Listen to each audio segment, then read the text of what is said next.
Hello, I'm John Coleman from ApocatastasisInstitute, an Institute for the Humanities and Alternative College and High School here on New Milford, Connecticut, USA.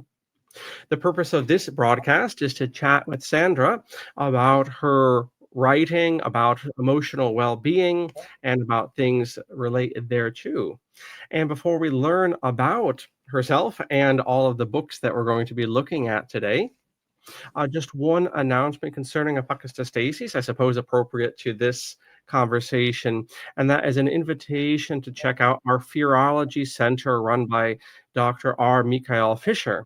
And Dr. Fisher, for several decades, has been writing on the topic of fear in society and in personal life, and then fearlessness, more importantly, and that dynamic. So it's a great honor here at Apocatastasis to have his Fearology Center, where we feature his various interviews and publications, and occasionally we lasso him for chit chat of our own. So check that out. That's down below, as are Sandra's websites and the main work of Apocatastasis. So plenty of clicking and reading to do.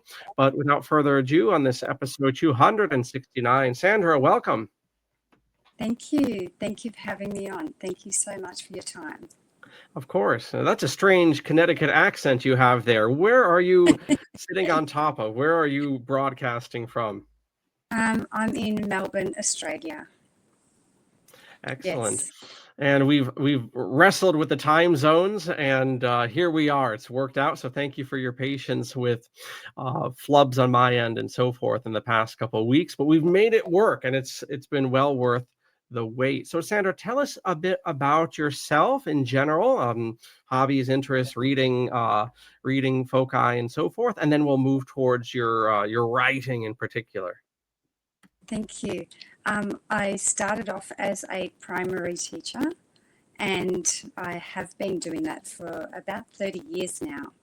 And then I got to a certain point where I realized a lot of our students were, well, it was when COVID came along, a lot of our students were, socially and emotionally being affected. And so I did a counselling course during that time at the beginning of the COVID, and then sort of got some extra skills so that I could help the students that really needed it. So that's how I wear the two hats now. Great. Thank you for that, Sandra. And by the way, you mentioned COVID-19, and in America, we're having all sorts of blowback from educationally speaking and child rearing that time period right now. And off the cuff there, what would be some of the echoes of that time, especially for young people, of quarantine, of masking, of isolation, especially in terms of subsequent development that you've come across in your counseling and just your observations from Australia? People seem a little bit less less likely to approach each other, or a bit more isolated. I've got a friend who sort of noticed that when she used to go out, people would sort of say hi, or you would communicate more, whereas people sort of don't even really look at each other. But that's something to do with technology as well. With the iPhones, people are not as engaging as we used to be. Yeah, roger that on this end too. It's the same thing. There are certain behaviors around here we used to associate with Manhattan, not just New York City, but Manhattan, a very crowded place where people wouldn't look at each other, and it's been very interesting. Yes, with the popularization of the iPhone, but especially with more recent events like COVID-19, how and basically antisocial things, looking down, this very I don't even know if you call it passive or whatever, but it's rather disconcerting altogether. So hopefully, a bit more mindfulness and a bit more awareness of our own interactions and community is something we can all engage in going forward. And I think too, a lack of trust, like there's a lot of trust got broken. So that's why people maybe feel more isolated, and a lot of relationships got damaged and things like that. So that also doesn't help. That makes people feel more isolated as well. That's a huge topic, and I won't derail things, but that's quite an interest of mine. Social trust, even going back to the 19th century, just from a historical point of view. But yeah, that's the name of the game, and some of that's, I believe, deliberately engineered, and some of that is a natural development in an unhappy direction. But that is absolutely one of the top headlines, so to speak, over the past several decades is the erosion of trust, which is why it's so important to have mindfulness and to have emotional well-being. Because once that groundwork, that stability is established, then we can worry about and work towards rebuilding those bonds of social trust. And as you know, that takes a long time interpersonally and then communally to rebuild. So it's very interesting that you focus so much on emotional well-being, because that's the substrata from which so many other things like trust comes from. Absolutely. Sometimes I think people need to people need to trust themselves as well, and the way that we have been functioning. It's all about, or for a woman especially, the way I got brought up in my culture, being Italian, you need to make sure everyone is happy first, and you put yourself last, and then it creates this sort of drama in your life, because you're actually not sure of what you need because you're so busy putting everyone else first. So I did experience a tragic event when I was in my 40s, just turned 40, and I lost a child through being stillborn. And that was the point which I felt disconnected from who I was, because as a mum, as a bereaved mum, I became someone who was just surviving and trying to get myself back together. And my husband's friends gave us lots of books, and I read all of them because I was home, And so my first book, which is Creating Mindful Moments, was created because I was so grateful for all the mindfulness stuff that I had read. And I thought, well, if this has helped me, not only helped me to overcome the grief, all this reading and all this self development, but it helped me thrive. And then I was better than I was before. I actually liked myself more. So it took a tragic event for me to realize that I needed to make a choice. And I saw I could become really bitter. I could become really ill if I held on to all the pain, or I could express it. And that's when I started mindful writing. So I would write, I think I wrote for years. And eventually I just thought, I'm going to put it together because it helped me. This is really a summary of what I learned from other people's books. So that helped me. And I thought, well, what about if I publish it? Maybe other people, don't have to read all those books, or they could get bits and pieces, or, and it's a little bit of a workbook. So there's pages in there that you can write in as well. So, yeah. So that got me started with the mindful reading and writing. Yes, thank you for that. And I'm sorry to hear about that event there. Now hold up that text for us a bit more, Sandra. Would you hold it right up to the camera so we can see it? And all these links will be down below. Okay, there we go. You even got the glare off. That's good. Good for you there. Yeah. Okay, creating mindful moments. All right. And by the way, Sandra, we have no love lost for Mr. Bezos and Amazon. So is there a better website to buy your books than Amazon, or that is what you would prefer to link to? I don't have a preference. I actually created the books for myself and to share them with friends and so forth. So I'm not very good in the, I don't have a website or anything as yet. So, yeah. Okay, I grand. just So work those. word of mouth. Sorry. No, not at all. Not at all. That's grand. I'll put the Amazon links there, and people will do their due diligence and benefit from that book and the others that we'll talk about. And you mentioned that this is a type of workbook. Did you mind? Did you have a mind to do it with like group discussions, or is it an individual type of orientation with the different exercises and meditations?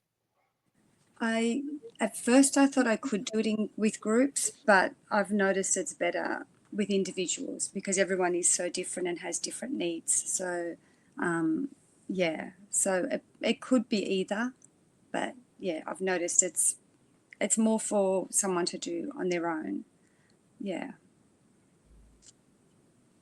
I think that topic of stillborn children and um, things related to that is interesting because I've seen that in my own life and with certain relations in my family that people don't talk about that. Much later in life, I found out that I've had siblings and things like that, and it's like, whoa, why was this never brought up? And it completely, somewhat removed from that, not the parent in question, but it really does kind of change your dynamics of the family. You find out there were these other family members that no one ever bothered to tell you about. It's quite Yeah. something. I don't know if you have any insights onto that angle with your reading. I do, and it was weird because when I lost my baby, her name was Eden. I found out about all these students and parents and family members and friends and who had, stillborns in their family, and some of them didn't even know until I'd lost my baby. And there were two women, older women, who spoke about it for the first time with their children and cried after they heard that I'd lost mine, because it had affected my friends so much. And so there was all this healing that took place, because even two babies went and got, oh, sorry, I'll say it differently. Two of my friends, they actually went out and found their stillborn, where they were buried, where their stillborn siblings were buried, and were able to share that with their mother. So they went steps further. And one of my sister-in-laws, she did lots of work for a charity company for years and years and years that helped stillborn people. I'd gone into the hospitals and gone into various places to talk to doctors and stuff about it. So I'd been called to do voluntary work myself to help others who'd been through the same sort of thing. So all of that, one little soul created all this healing. It was amazing, all this insight, all this. And for me, now I have a depth of love that extends beyond this universe. So now I know that love isn't just this one thing, like it's enormous. And I feel like my purpose in life is to love unconditionally and beyond this earth. And that's what drives me. Thank you for that. And when it comes to writing, especially for your first text here that you just held up for us, uh, how did you find that? Were you journaling beforehand, or did you have a habit of that? And how did that come together in this first project? Did you lay things out like a sane person, or are you like me and you just kind of ramble and manipulate it and edit it as you go, and it looks like a crazy house with many additions on at the end, but it all makes sense. What's your strategy, especially with this first book? How did that come about? With the first book, I used to be an artist and an art teacher. And because I'd lost my baby I was in an art room, that was my role. I sort of switched, and I used to write when I was a kid. I used to write poetry. And so I was doing a lot of art, and then I literally couldn't do art anymore after I lost my daughter. And I started writing instead. And I just journaled. And the journaling became something that was so helpful that I put it all together. And in all honesty, it was the editors at Busy Bird Publishing House that helped me to collate it in a organized way. So there you go. All right, Sandra, thank you for that. And we say with tattoos in America that they're addictive. That you cannot get one. I don't know if this is true or not, but people, they say this. Who knows? How I found this with writing. Okay, I found it with writing, with essays and articles and things. You have one project, and after a while you got to wrap it up, and you have submission deadlines, whatever. But you've had in the process, one has in the process of writing, so many other ideas that germinate. And so, what was your next book after the conscious moments? That first one, that meditation there. What was your next book, and how did that come about? And was that indeed an offshoot of the first project? No, it was something random. I I've always been a fairly peaceful person. I believe I have been, and I've sort of never really gotten my head around why people have so much conflict. And I used to have a little bit of conflict when I was younger with my siblings. Like, that's just natural. And one day, literally, a verse came into my head, and it was, "Each moment is true for me and for you. The past is over, the future, who knows?" And that little verse stuck with me. I don't know, I sort of almost just woke up with it. I used to have this grade 1 in 2005, and there was, all the kids were having a classroom discussion, and they were talking about issues with their siblings. And I said to the class, I used to have issues like that. And I explained, when I used to go to bed at night, my sister would say, "Hey, can I sleep next to you because I'm, you know, she wouldn't say that she was scared though. So as a little kid, I didn't get that. And for years and years, I felt guilty because I'd say no to her. Those days, sometimes I'd say yes, and then a lot of times I'd say no. Those days we had blankets, like levels of blankets, and I was little and I was quite skinny and I didn't have much muscle. So in the morning I was really neat. I used to like to make my bed in the morning, and I used to like my bed so tight so I could just slip in and slip out. And then that way I didn't need to make the bed in the morning. So I looked like I was really, you know, really neat, but really maybe a little bit lazy. I didn't really want to make the bed every morning. So it was just a, you know, and I found out in my 40s that my sister and I had the same issue, which was we were scared. We were scared of monsters.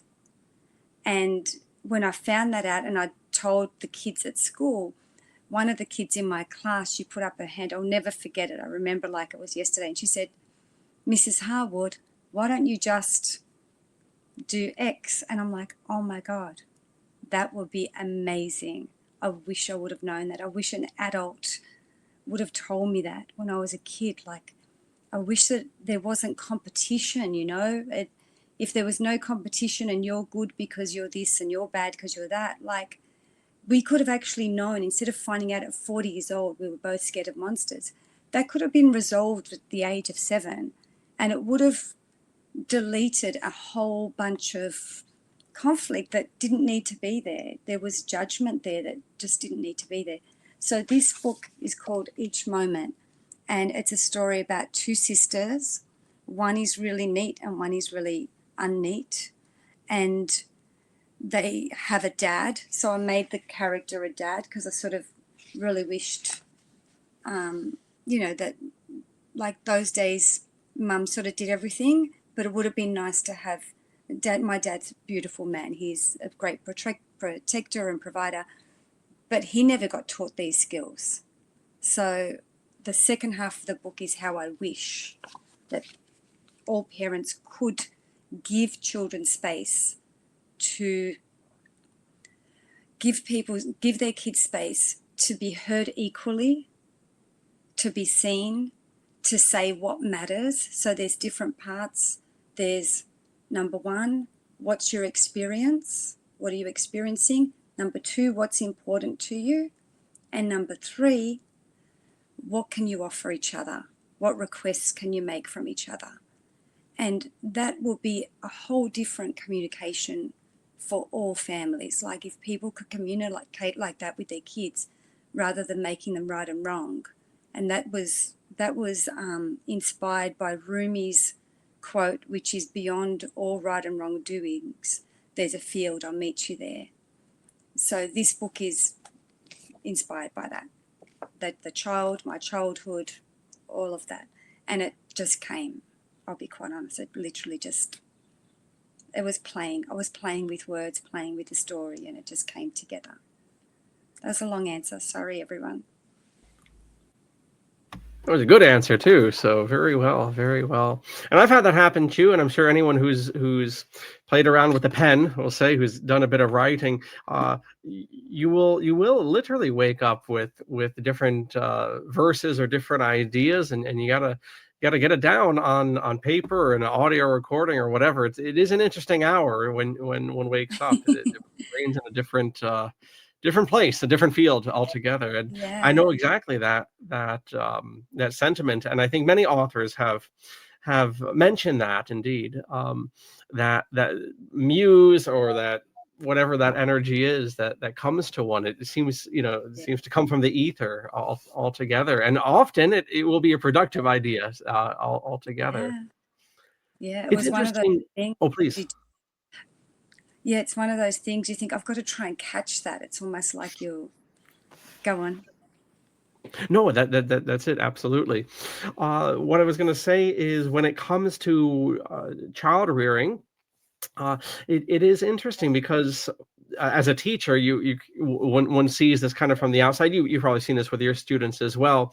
You know, parents just kind of do, naturally speaking, just whatever they were taught to do, and often that's on the mark. And then sometimes, especially when it comes to things like communication or whatever, hiccups, to put it politely, hiccups continue generationally, even in terms of not sharing fears or not working through things. You had mentioned being afraid of monsters and so forth. And Yeah.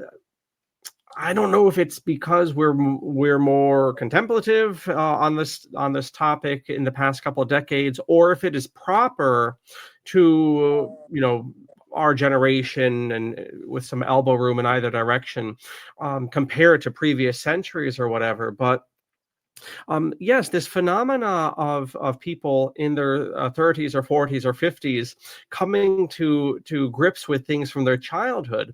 In America, you don't hear this language so much, Sandra, these days, but this idea of finding oneself in their 40s or 50s, I don't know if that's proper, again, to our age, or if that's always just been a phenomena, in midlife, one meditates on things. But in any instance, it's grand to have books like yours, and to have this consciousness of, hold up, and let's really talk about communication with parents and children, and maybe think outside the box, not to be cliche with things, but to think outside just whatever we were taught to do in terms of how parents and children interact.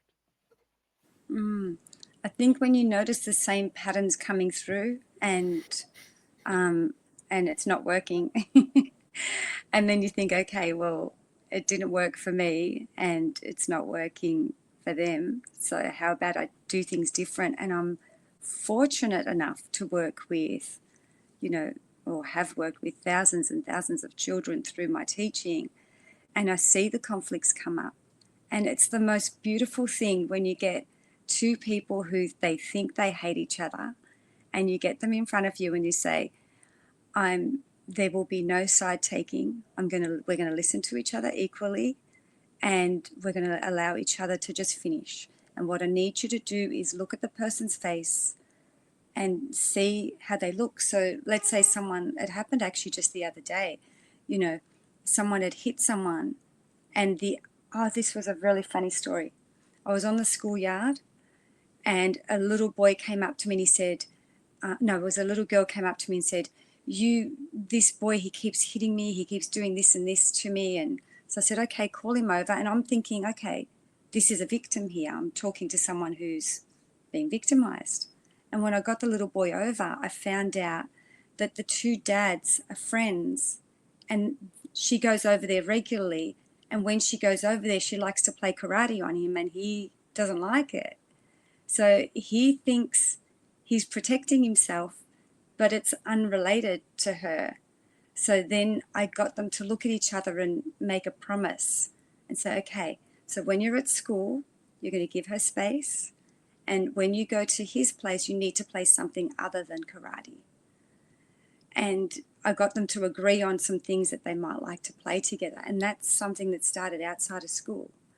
So if you don't give them the time and the space to air that out, they're just going to think they don't like each other, or that there's something wrong with them. So it's really good to get that eye contact, because often the person who hit the person is often crying as well, because they are just trying to protect themselves. So yeah, so it's very interesting. Yes, and I'm just thinking of, from just a few comments before, and what you bring up here, Sandra. You have this dynamic of somewhat dysfunctional communication, which might be carried on unnecessarily long, generationally, because maybe people aren't conscious of things that aren't working, they're not noticing, or they think this is just the way it is. And then you have the other phenomena that's at least obtained in America over the past few decades, which is almost to sidestep conflict altogether, not to resolve it.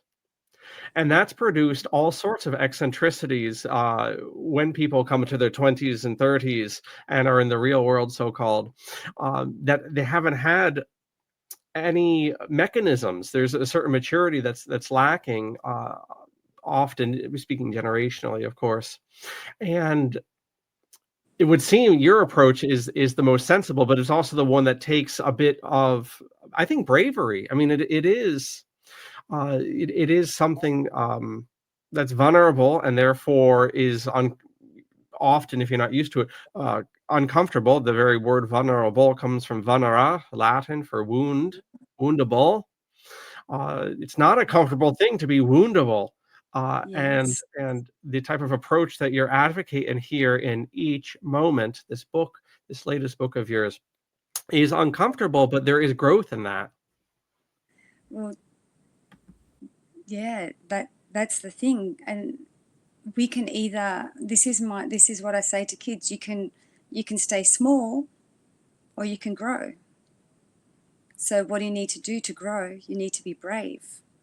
You need to face the best and the worst of yourself, because otherwise your foundation, I think people's foundation, and that's probably leads us to the next book, which is called Weedy Thoughts. So our foundation is, you have a whole bunch of thoughts that are weak. They are relying on the outside world to fulfill you. So what if you are at peace with yourself? What if you are kind to yourself? What if your foundation in your heart, in your mind, is, maybe, can I say it a different way? I like to imagine that we choose our body, we choose our parents, we choose this lifetime.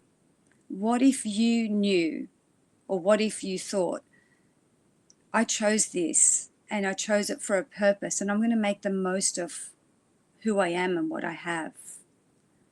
And I'm going to honor each person I come across and honor them the way that I would like to be honored. And that's what your thoughts are. So instead of thinking, does this person like me? Am I doing the right thing or the wrong thing? How do I honor myself? So when I'm asking these kids to be brave and vulnerable, I'm asking them to believe in themselves. I'm saying, I back you. And if you've done something wrong, I'm even going to show you how to remedy that, because then you'll like yourself. And if you get a whole bunch of people to like themselves, you've got a whole better world. And here there is an aspect which is proper to our time, and that is not just the media, but also this social media. And I'm not the first one to point this out, and you can take this back to the radio days or the television when that was the preferred media. But certainly these cell phones and this internet. If if somebody was in your house acting like what they show on TV, and I'm not even talking foul things, I'm not even talking that. I'm just saying, if you and I were having a cup of coffee in your living room, and I just every 15 minutes just started talking about advertisements and political campaigns, and then just went back to, I mean, if somebody, I'm going somewhere with this, but if somebody acted, if there was a dude in the corner of your living room that acted like that, like the TV does or the cell phone with their ads and so forth, it would be bizarre.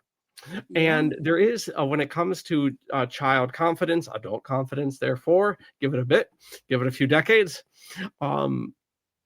You have this dynamic of the social media where this thing has been designed on top of all the observations from advertising for the past 100 years. You have this thing that's designed to press our buttons, our brain chemistry, not for our betterment at all, but to keep our attention on products. And there's been a big problem here, and it must be the case in Australia and throughout the world since 2011 and this iPhone, and therefore the social media, of real insecurity in people, because their entire worth is bound up, besides just the human disposition to want to fit in, it's been manipulated to want to fit in, to get thumbs up, to get approval from effectively strangers.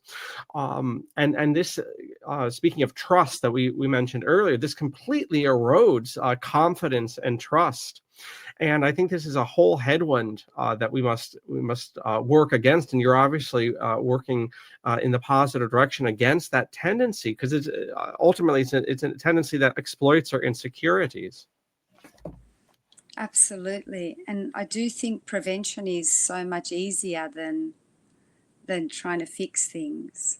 And so if our language, the way that I found out about you was you interviewed Danny Katz, and she was talking about quantum language. And I love that, because the way that we use language, it can destroy us or it can help us grow. So it's being really conscious about the way we use our language and the way we communicate as well. And so advertisements and all those other things, they're created in a way that I believe we doubt ourselves. It creates doubt. Am I good enough? Do I belong? Am I lovable?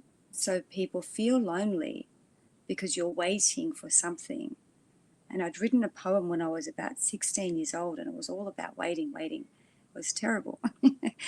And I got to a stage when I started writing my first book where I thought, no more waiting. I'm the creator here. I'm the one with the pen. I'm writing the story. And, and that's where Weedy Thoughts was like, okay, well, what if I am, what if I am clever? What if I am and I'm not tapping into that? What am I focused on? If I focus on what I'm not good at, then I'm going to get more of that. If I focus on my strengths, I'm going to get more of that. If I focus on someone else's negatives, I'll get more of that. If I focus on their strengths, I can encourage more of that. So it's about seeing the beauty and the good in everyone. And, we were talking before about people's behavior. What if we know that everyone's carrying their own version of trauma, and when they're speaking, you're speaking to an unknown trauma? So how about giving that person space and having good boundaries for yourself so you can't get hurt, and speaking on a whole different level, like rather than waiting to hear if someone approves of you or not, you're checking for connection. You're checking, okay, am I connecting in a way that we're both going to benefit or not? And then you can make clear choices. I don't know if that made sense to you. Oh, it sure did. Thank you for that. And by the way, for the audience, these links again will be down below. And just in terms of the neighborhood of these books here, we've looked at 3 of them so far. Sandra, are these War and Peace? Are these Les Miserables? Are these fat old books, or what are we looking at in No. terms of just the length of them? Obviously, your first book is more adult geared than the other 2, but are they long affairs? What are we looking at there? No. The first one you could probably read in a sitting. It's a very short book, and it's one of those books you can read it all the way through or sort of do it in stages. Some people have told me they just like to open up and they get to a page that they like. And these other ones are just children's books. They're really poems that have been been illustrated to me, because that's probably what I've been most of my life, is a poem. And then I've also got the last book, which is School of Boring, which really centres around child-centred learning, So finding out about kids' strengths and where to begin, rather than here's what you're meant to look like and we're trying to match you up with the outside world. Let's start with you and your purpose and your essence. So yeah, they probably were written backwards. Probably that one should have been first, and then that one, and then that one. But they're very short books and can be read very quickly and easily. And can you elaborate a little bit more, Sandra, on School of Boring? It's a fine title there. And in particular, child-centered learning. So I like how you laid that out. I had a conversation lately with a gentleman who focused on neurodivergence, autism, ADHD, this sort of thing. And this similar topic came up.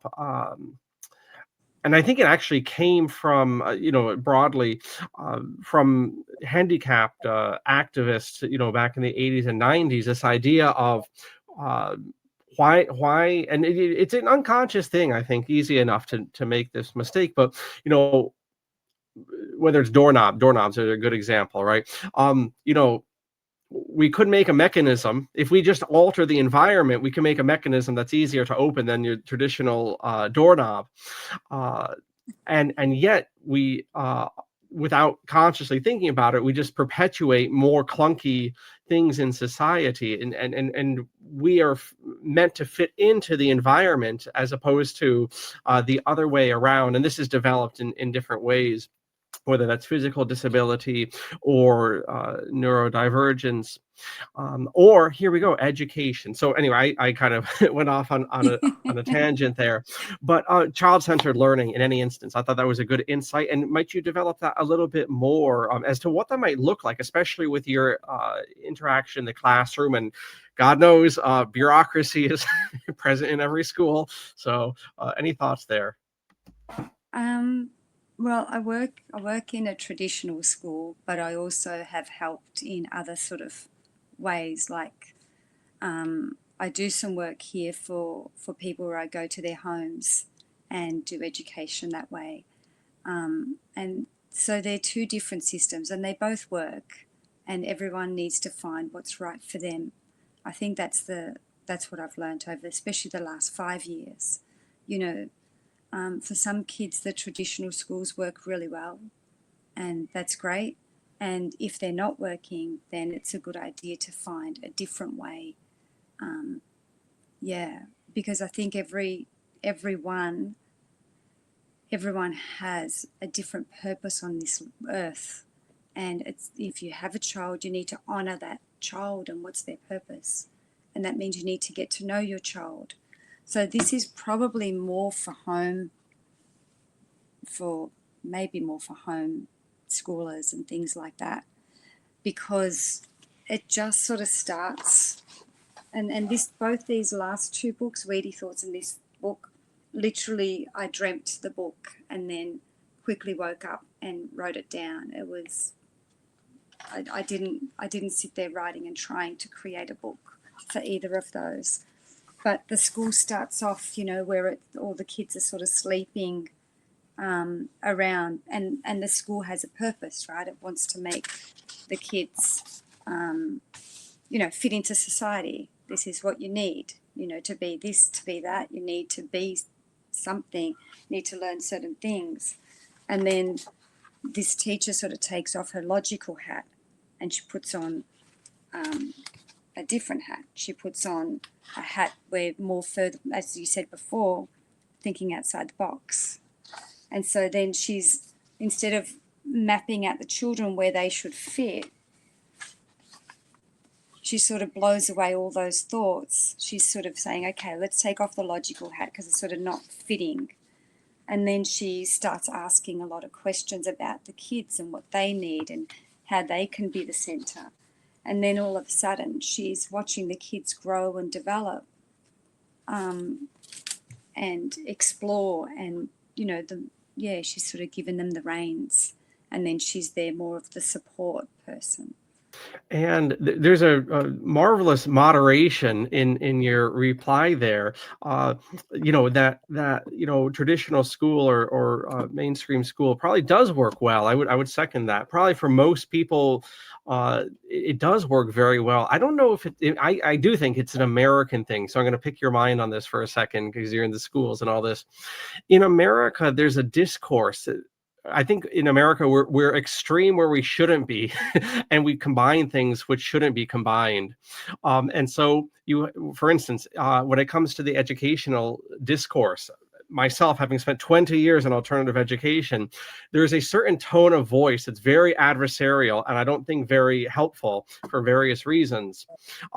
So everyone needs to homeschool, everyone needs to unschool, pull your kids out of school. It's the government indoctrination camps. And I think there's something, very polarizing in that language and not altogether helpful and probably not altogether appropriate for everyone. And then I don't think you have this in Australia, talking about combining things just for fun here. In America, we have this monstrosity called a strode. Do you have strodes in Australia? Not that I know of. What's a A strode? strode is the combination of a street and a road. So these are these horrible contraptions. Most people in America, if you're going to die on the roads, you're going to die on a strode, where you'll have just a road. It's meant to be a road that you're passing at high speeds, 30, 40 miles an hour, but it's zoned in such a way that it's just chock full of restaurants, strip malls, outlet stores. So what you end up having is stop and go traffic all the time. Everyone's annoyed because they're always at the stoplights, because the only way you're going to stop people from dying more on these things is you have to put in a lot of stoplights. So it defeats the purpose of having a lot of traffic. I don't want to go off on this point here, but the point is, in America, getting back to education, often we're polarizing where we shouldn't be, and we're combining like the strodes where we shouldn't be. What is the educational? I'm going to pick your mind on all this. What is the educational discourse in Australia when it comes to homeschooling and alt ed? Is it as adversarial, or is that just across the board? I don't know if I'm the right person to ask that, because I see it functioning well. I see homeschoolers functioning well, and there's all different ways people do it. And I see the school, there used to be, I think, I have heard, there's conflict between it. Like, some people think one is better than the other. And there's probably more judgment going about the homeschoolers. There's probably more judgment going that way.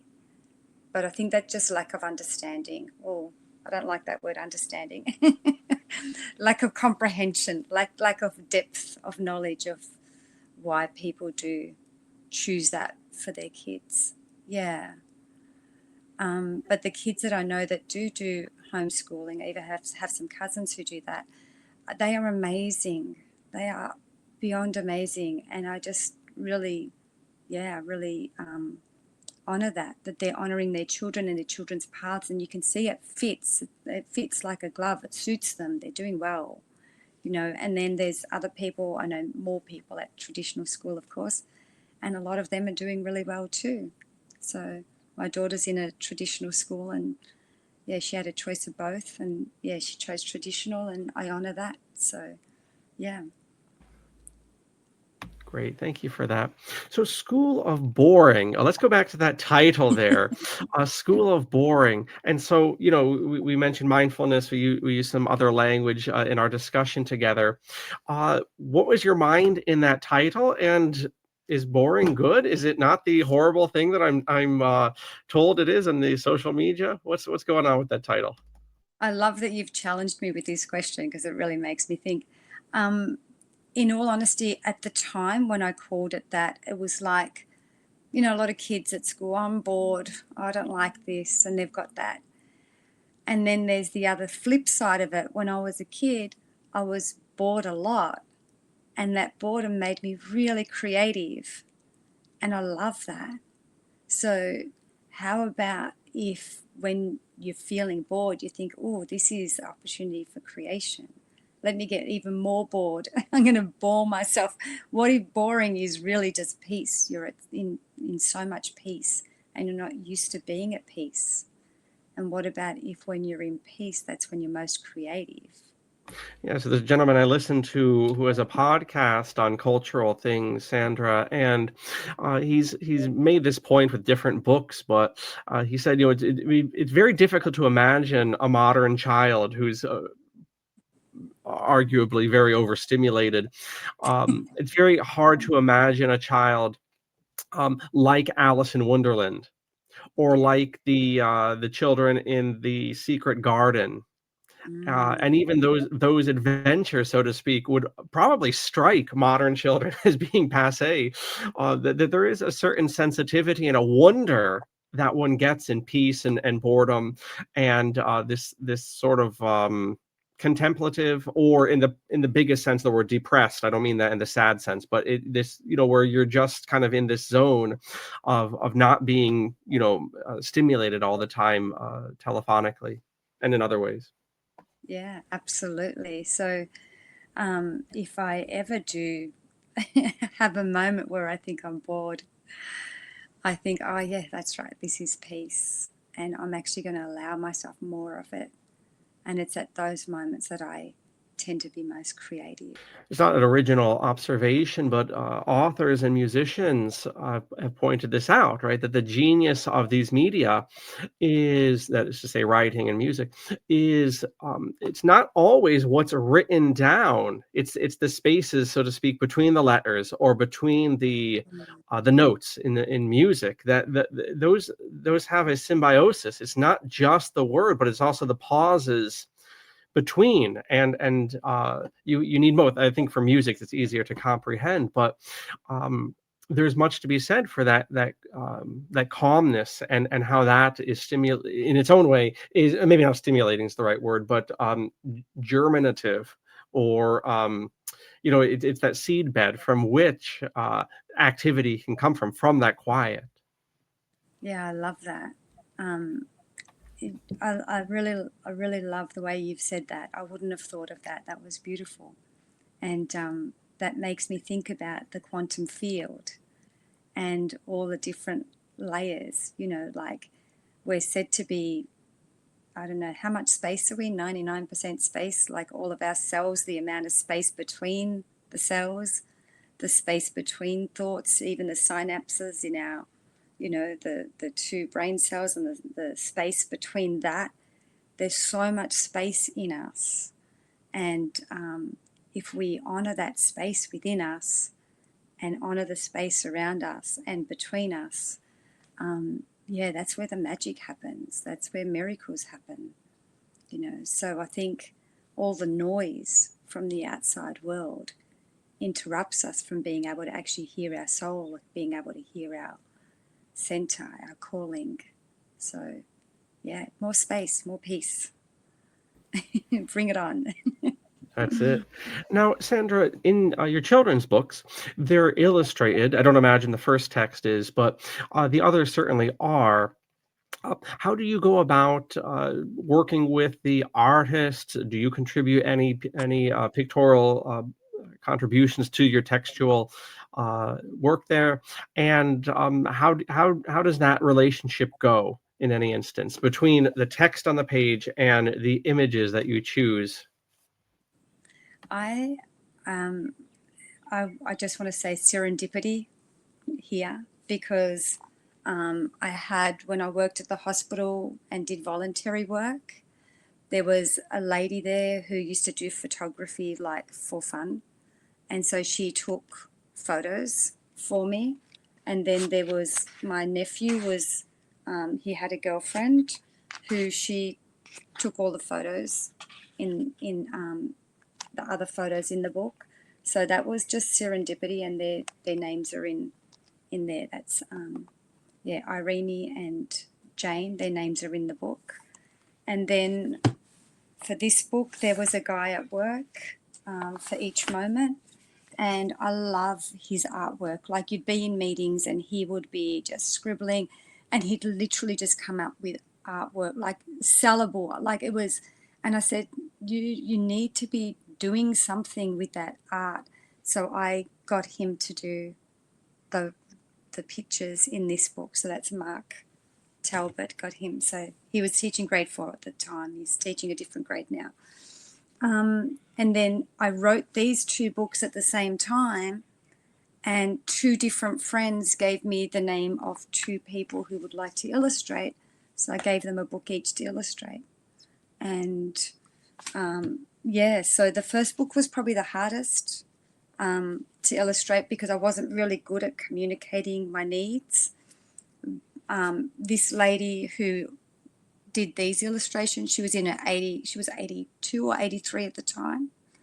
And I literally gave her the script, and she, within a few weeks, just handed me all the pictures, exactly what I needed. So that was serendipity. And this beautiful lady here, Audrey, she illustrated this. She's an art teacher here in Melbourne, and yeah, her artwork is divine. She's an art teacher, and yeah, so I was just very lucky. Great. Thank you for that, Sandra. And what do you have on deck coming up? What are you working on, and where do you find the muse moving you creatively? At the moment, I am creating, I would say, conflict resolution stuff, and more just helping people with emotional well-being. So I'm working as a counsellor online, and I'm doing some work with some NDIS, we call it on this side, which is, yeah, helping people who have challenges and are needing extra help with home support, educational support, and things like that. And yeah, so hopefully I'll have a big project coming up soon, but at the moment, just helping the people in need that are around me. Well, as we might have said before we got recording, conflict resolution is a very, very necessary thing in our day and age. And in microcosm, so in macrocosm, if people learned certain skills early on in life, bigger problems wouldn't arise. But it is that reality. What we see in the little is eventually reflected, and where you have, I think every spiritual tradition has some version of laying this out, and artists in general, this reality that we say in America, charity begins at home is one way of, one little sliver of that reality. But you got to get yourself in order, and then those situations around you, and it ripples out. And conversely, when there are large social disruptions of various sorts, that's because the population itself is in a state of disorder. There is a absolute correlation, and this conflict resolution is a big skill. I'm not of the opinion that everything needs to be taught in an official class, but Yeah. there are certain things that we could benefit from in that setting. And I think your focus recently with conflict resolution here is a big one that we're needing. Yeah, I think if I had one big dream, I would probably just do something like create peaceful paths. Because if we communicated, as I said earlier, like in more honourable ways, and if we honoured ourselves, if I can create something like that where people are learning to honour themselves, and then have the correct boundaries to honour each other, I think we wouldn't maybe need so much conflict resolution. And yeah, so that would be creating peaceful paths is what my big dream would be. Grand, and we hope to see it flower in the time ahead. I'm doing a lot of writing myself lately, and one of the topics is, if this hasn't come up, if you haven't noticed in our chit chat, the role of telephonic media on society.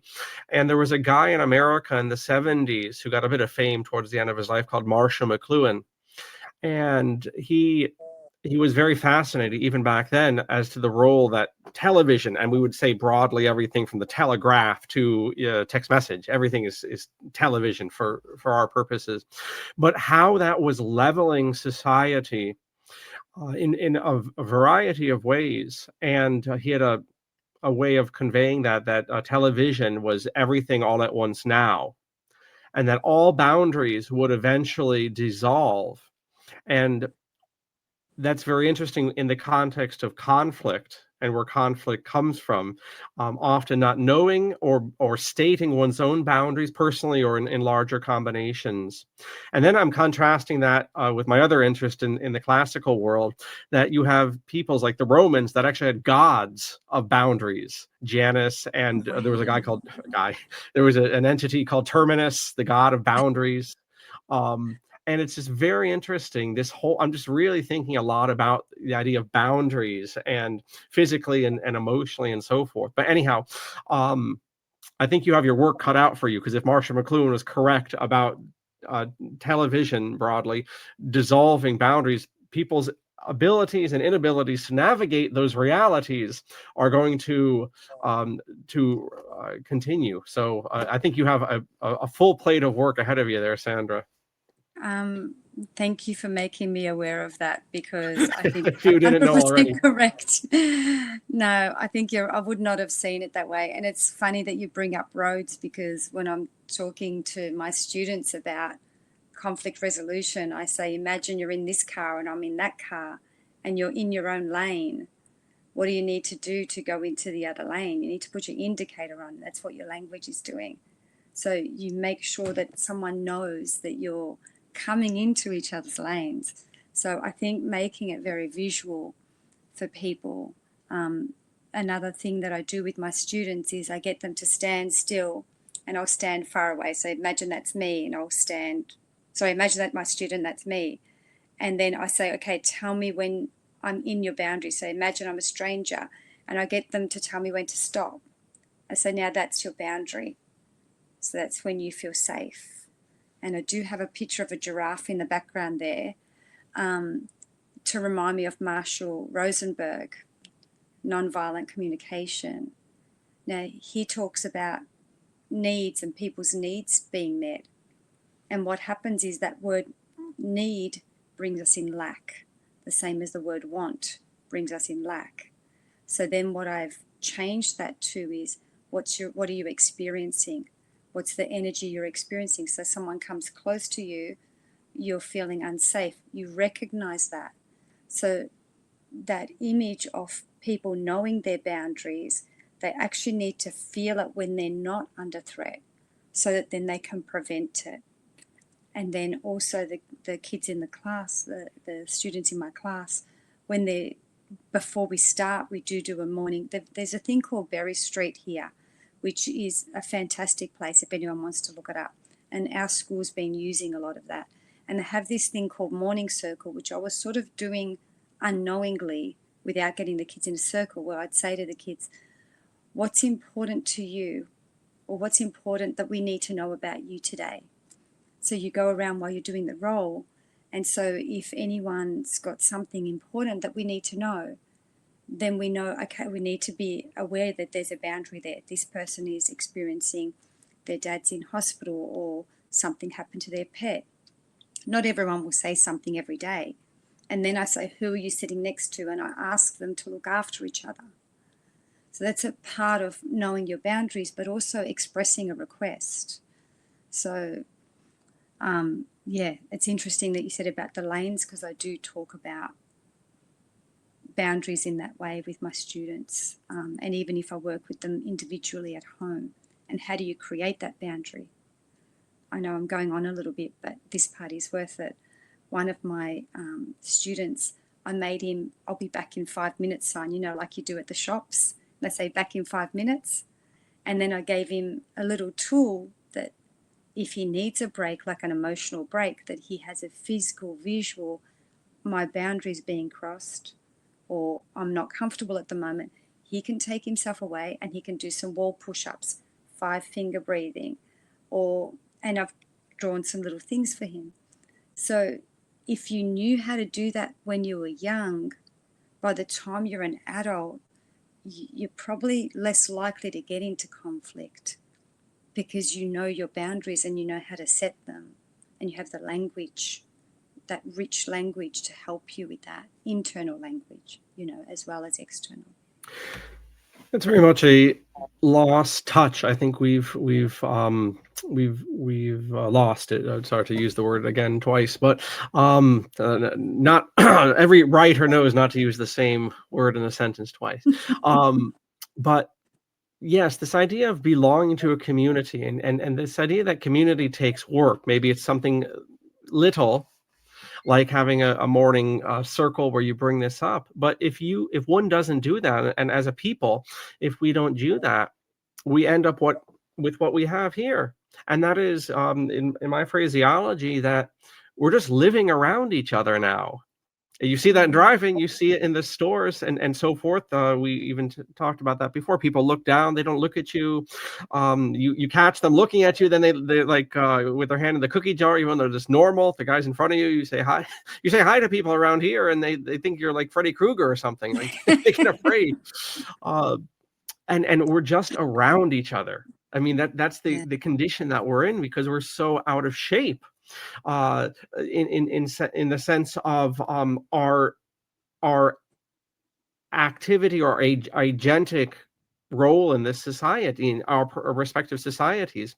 And it's little things like you bring up, Sandra, these circles and these boundaries and these conscious things that are very much worth bringing up, not just for children, that you head off those problems in later life, and in a society of people who are trained to take activity, to take action in their community, respecting the other, hearing whatever their needs are, and asserting their own.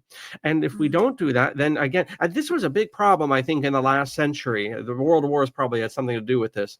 The disruption of institutional and communal transmission.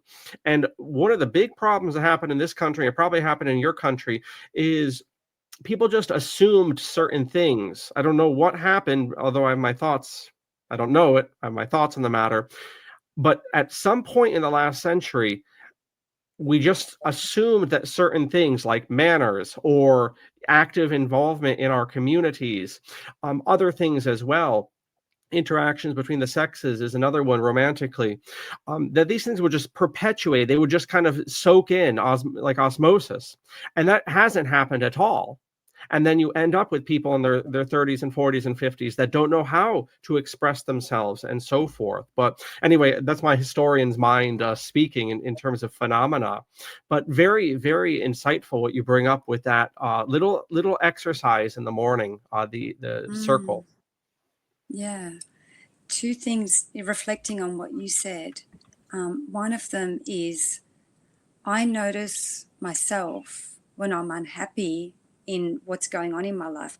I don't look at people.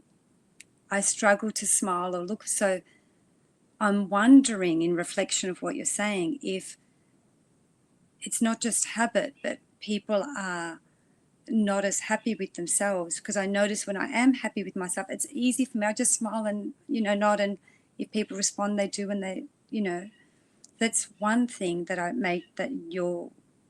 that you got me reflecting on. And the second is something else really beautiful that I do with the kids is I teach them about beautiful oops. There's a book. I encourage anyone. I wish I had it right here in my hand. I use it all the time.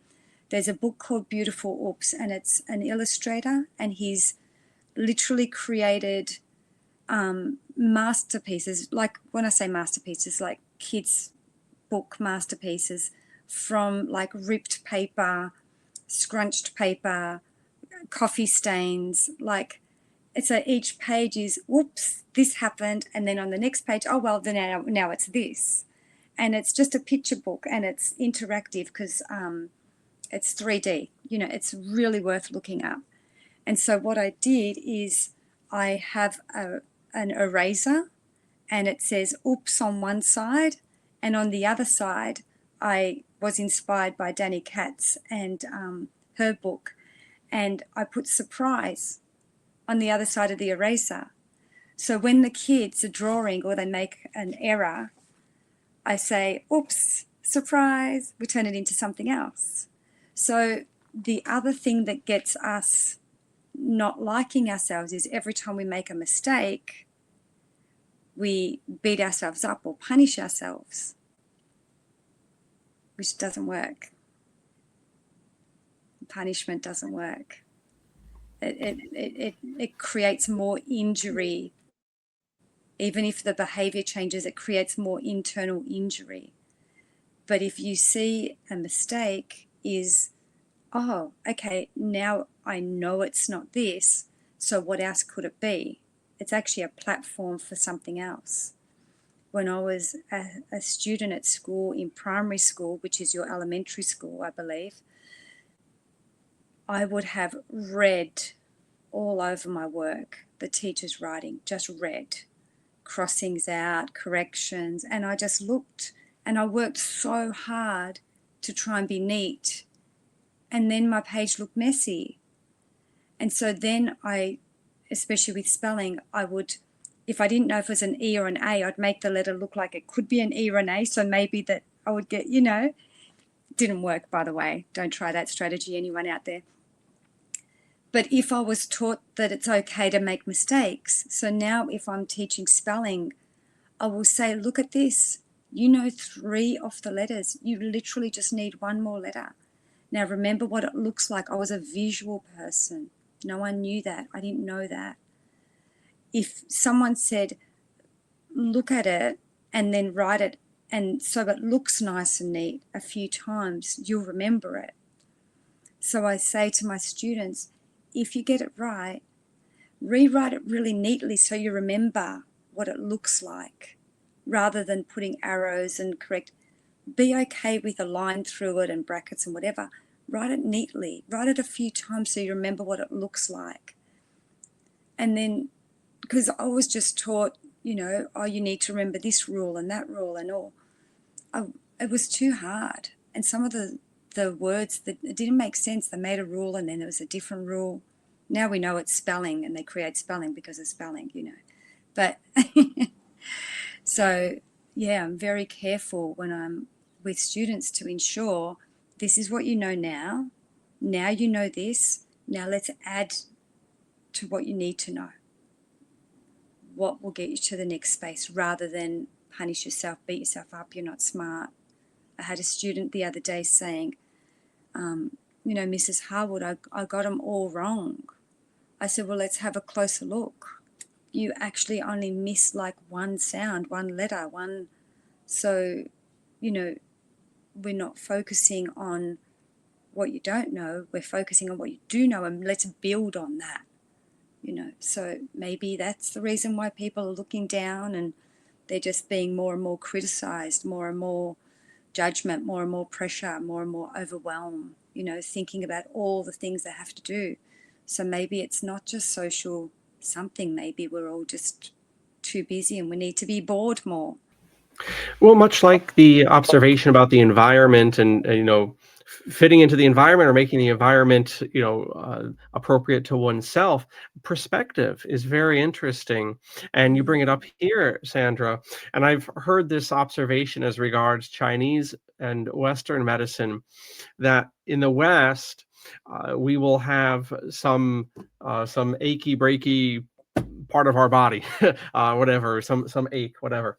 And that's what we will focus on. And whatever the problem is in Western medicine and just our mentality, we focus on the cut. Oh my goodness, I cut my finger, whatever. My knee is at me again. And that's what we focus on. Whereas in Chinese medicine, that the focus will be on, oh wow, that's great. Your hairline, Mr. Coleman, isn't too bad today. You're walking. You're alive. They'll focus on everything that's still working fine, and then finally they'll get to the part that's giving you grief, and it gives you a whole other optimism, I find, to approach on health topics. But other things you mentioned, spelling as another example. It's a meta reality. Is the glass half full, the glass half empty? I mean, it's really does change the entire interpretation one has, doesn't it? Yeah. Well, it means you've got half the word there, and you literally just need to remember a couple of letters. It's like you're already more than halfway there. But you talked about, you spoke about pain just then, and that's something else I do with my kids to help them like themselves. Is when they are in pain, let's say they've fallen over, I get them to apologize to their body. Hey, I'm really sorry, knee, that I fell over and I lost my balance. And then you make a promise. And you say, I promise I'll be more careful and I'll give you space to heal. So what if you talk to your body like that too?